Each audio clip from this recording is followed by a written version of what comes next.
Bismillahirrahmanirrahim. Assalamu alaikum, dear students. How are you? I hope you'll be fine. Think New Syllabus Mathematics Book 2.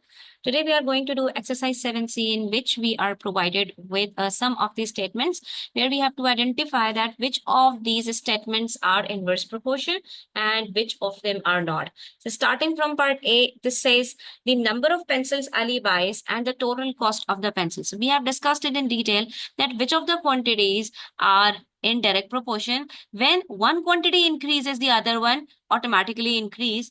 It gives us a direct proportion. But in the reverse of it, that is, if one quantity increases and the other decreases, that is an inverse proportion. So if we will take, like, if Ali buy only one pencil and the cost of one pencil is, let's say, 5 rupees. Okay. So the cost of two pencils would be 2 multiplied by 5, that is 10 rupees. So you see, when the number of pencils are increasing, the cost is also increasing. So this is not inverse proportion, but it's a direct proportion. Okay.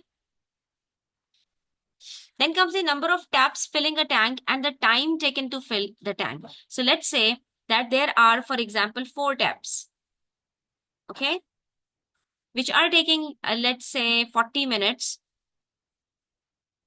to fill the tank. Okay, these are the number of taps, and this is the number of minutes they are taking to fill up the tank. So if I'll increase the number of taps, let us say if I'll double the number of taps, what will happen? Since more water would flow out of 8 taps, so it will take the half number of minutes, that is 20 minutes. So you see, this is called an inverse proportion. The more number of taps, the less time would it take to fill up the same tank. Okay, the less number of taps, the more time will it take to fill up the same tank. So this is an example of inverse proportion. Then comes the number of men laying a road and the time taken to finish laying the road. This is the same. Like if there are 5 persons and they are laying the road in, let's say, 1 hour, and if I'll increase the number of persons, that is, if there are 10 persons, then the time would be half. That is, it becomes 30 minutes. So it means it's again an example of inverse proportion. Then comes part D, the number of cattle to be fed and the amount of fodder. Okay, so they're saying the number of cattle to be fed and the amount of fodder. What is fodder? Fodder is the food, especially dried hay or straw for cattle and other livestock. So let's say if there are 10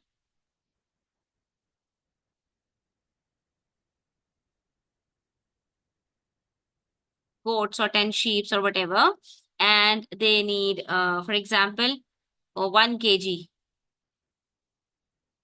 of fodder. So if I increase the number of cattle, that is, if there will be 20 cattle, then of course I'll need more. That is, 2 kg fodder would be needed. For 30 cattle, it would be 3 kgs. That is, as the number of cattle is increasing, the number of fodder is also increasing. So this is not an inverse proportion. This is a direct relation. Then part E, the number of cattle to be fed and the time taken to finish a certain amount of the fodder. Like if there are 10 cattle and they finish 1 kg fodder in 1 hour, then of course 20 cattle would finish the same amount of fodder in half an hour. That is in 30 minutes. And if there would be less cattle, that is, if there would be 5 cattle, then it would take 2 hours to finish the same amount of fodder. It means this is an example of inverse proportion. Now the next question, given that 8 men can build a bridge in 12 days, find the time taken for 8 men to build the same bridge. So I told you in the previous video that whenever you come up with these type of questions, first try to understand that is there a direct proportion or an inverse proportion, and then use the formulas. Like if given that 8 men can build a bridge in 12 days, so we are provided with 2 different quantities, men and bridge. Okay. So if 8 men can build a bridge in 12 days. Sorry, it's not bridge, it's days.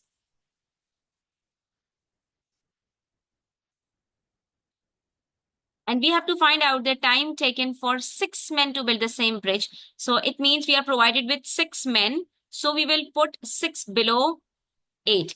But we have to find out the time. So we will take X is the time for them. But first of all, let us understand that if there are 8 number of men and they're taking 12 days, so if I'll increase, that is if I'll double the number of men from 8 to 16, the number of days would be halved.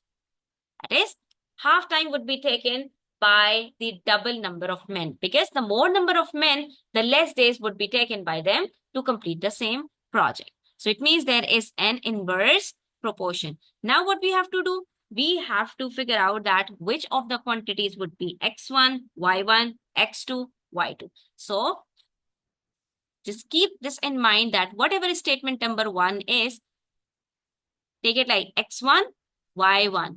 So this is x1, this is y1. Then this would be x2 and this would be y2. Using these quantities, what are we going to do? We will use the formula that we have learned in the previous video, which said that x2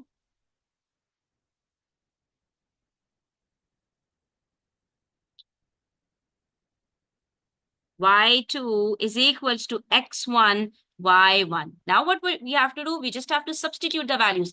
x2, where is x2? Here is x2. So we'll put 6 over here. y2, what is y2? We have supposed y2 as x. So we'll put x over here. Then is equals to x1, where is x1? Here it is. So it becomes 8. y1, where is y1? Here it is. So it becomes 12.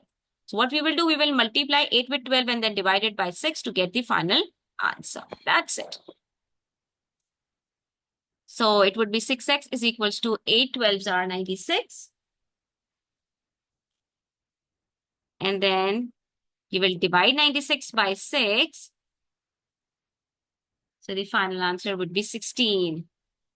That is, since we have reduced the number of men from 8 to 6, it means the amount of time, that is the number of days, would be increased from 12 to 16. And you can see that there is a clear inverse proportion between them. That is, if the number of men are decreasing, the number of days are increasing. So we can say that now they will take 16 days to complete the same bridge if there are 2 less men from the previous situation. Moving to the next question, it says if x is inversely proportional to y and x is equals to 40 when y is equals to 5, find the value of x when y is equals to 25. So what we have learned, when there is a direct proportion, we use this equation. Like if x is direct proportion to y, we say that x is a direct proportion to y. But in case of inverse proportion, this would change it, like x is direct proportion to 1 upon y, where we can say x is equals to k upon y. Okay. Previously, what we were doing, let us contrast between them. X is direct proportion to y, so x is equals to ky.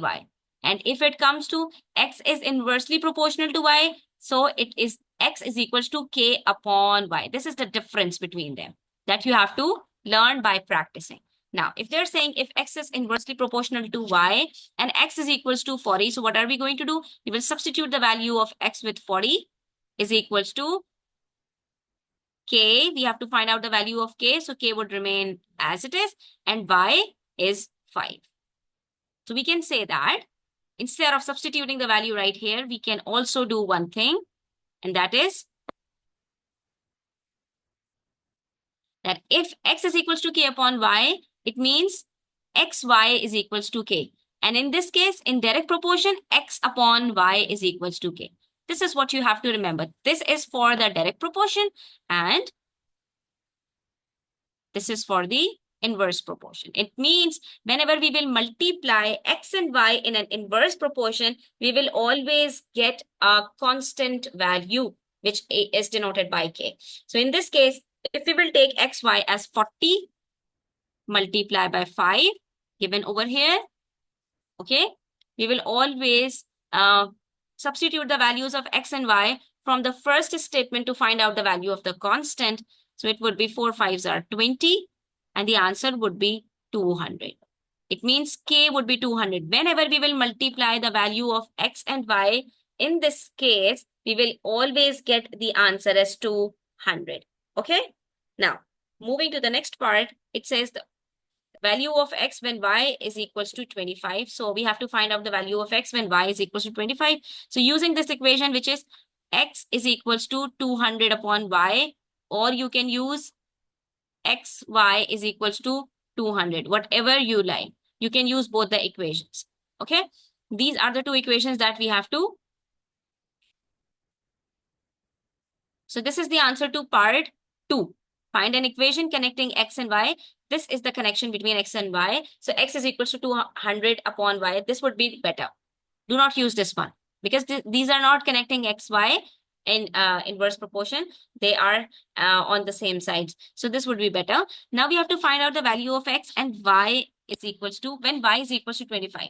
So if we will have to find out the value of X, we will keep it like X is equals to 200 upon 25. What am I doing? I'm substituting the value of 25 from this equation in place of Y, which is 25, and then I'm going to solve it. So 25 ones are 25, 25 eights are 200. It means X is equals to 8. So in this case, if Y is equals to 25, X would be 8. That's simple.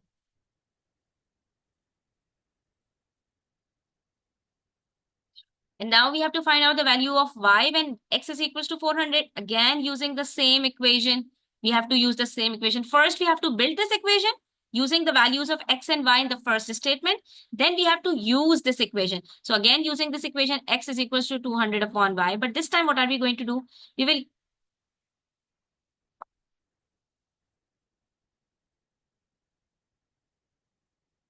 shift their places. Why? Because we have to find out the value of Y. Y should be the subject now. So it becomes Y is equals to 200 upon X. We can use it like this. We have shuffled their places. Now what we will do, we will substitute the value of X as 400 and we will get the value of Y, which would be 0, 0 cut 1 upon 2. Or you can say 0.5. So Y would be half if X is equals to 200. That's it. Next, we have question number 4, which is of the same sort, where Q is inversely proportional to P. So we are going to write it down like this. Q is inversely proportional to P, where Q is equals to K upon P. This would be the initial equation. Now we have to find out the value of K, substituting the value of Q and P. So we can write it as Q P is equals to K. And then we will substitute the values of Q and P as Q is equals to 0.25, P is equals to 2. We will multiply them and the answer would be 0.5. It means K is equals to 0.5. So the equation would be Q is equals to 0.5 upon P. This would be the equation. Okay. Then we have to find out the value of Q. If we have to find out the value of Q, we will use this equation. If we have to find out the value of P, we will use this equation. Now we have to focus on this particular equation. So if we will be provided with the value of P as in part 2, we will substitute the value of P. Like Q is equals to 0.5 upon 5. If the value of P is given as 5, it would be 0.5 upon 5. If it is 10, it would be 0.5 upon 10. If it is 2, it is 0.5 upon 2. Whatever is the value of P, we just have to substitute it below 0.5. That is in the denominator of 0.5. And then we have to simplify it. Now, since 0.5 and 5, where 0.5 is a decimal, so what we can do, we will multiply it by 10 to make it a whole number. This makes our calculations easier. So it becomes 5 ones are 5, 5 tens are 50. So it becomes 0.1. So Q is equals to 0.1. If P is equals to 5, then Q is equals to 0.1. And then we have to find out the value of P when Q is equals to 0.2. So if the value of Q is given, again, we are going to use the same equation, that is Q is equals to 0.5 upon P. But this time, what are we going to do? We'll shuffle their places to make P as the subject because we have to find out the value of P. So it is P is equals to 0.5 upon Q. And then we will substitute the value of Q, which is given as 0.2. Now, if we'll multiply both by 10, it becomes 5 upon 2. And 5 upon 2 is equals to 2.5. Simple. So, P is equals to 2.5 when Q is equals to 0.2. So, we have completed till question number 4, inshallah. In the next video, we are going to solve a few more questions. Until then, take care. If you are new to the channel, do subscribe to it. And don't forget to share it with your friends. Allah Hafiz. The students, one more thing to tell you over here that since the equation that we have got is Q is equal to 0.5 upon P. And there's one thing that we have to keep in mind that the fraction doesn't like the decimal. So what we can do, we can change this decimal into a whole number by multiplying it by 10. Okay. So if we'll multiply both by 10, it becomes Q is equals to 5 upon 10P. And then we can simplify it. 5 ones are 5, 5 twos are 10. So it turned out to be Q is equals to 1 upon 2P. And this is better. Instead of writing it as Q is equals to 0.5P, we can use it this equation like this. Q is equals to 1 upon 2P. Although that's also correct, but this is more appropriate, and that you should know that we do not write decimals in fraction forms because they are opposite to each other. Fraction doesn't like decimals. Decimals doesn't like denominators. So therefore, this would be better to write it down in this form. Okay.